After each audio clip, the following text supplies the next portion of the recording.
¿Qué pasó? Lo saben todo. ¿Cómo? ¿Todo? Sí, Luna sabe que es Solvencio. Mi padre y ella se encontraron, no lo pude impedir. No, Madrina, por favor, no. ¿Y ahora qué hacemos? ¿Cómo seguimos? Tengo que escapar. ¿Ok? Ok, bueno, agarro las cosas de la casa y nos vamos. Voy a ser rápido, agarro lo más importante y me voy, ni siquiera... No, Ámbar, vos no vas a venir conmigo, vos te vas a quedar. ¿Qué? Madrina, ¿no me estás cargando? ¿Cómo me vas a dejar sola con Mónica, Miguel y Luna? Por favor, Va a ser lo mejor para las dos. Haceme caso. Bueno, ¿y qué hago? ¿Qué digo? ¿Cómo voy a hacer? Tenés que fingir que no sabías nada. Ponete de su lado. Habla mal de mí si es necesario. Mentí. Tenés que estar cerca de ellos, pero no te confundas. Solamente podés confiar en mí. ¿A dónde vas a ir?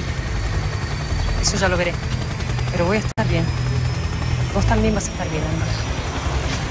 Tenés que estar muy centrado. Acordate de todo lo que te enseñé.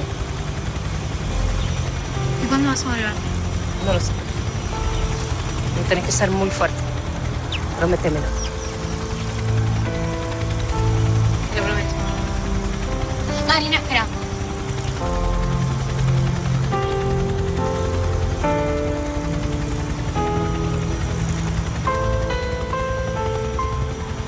Vayas a donde vayas, yo quiero que sepas que siempre voy a estar de tu lado. Y voy a estar acá esperándote. No estás sola.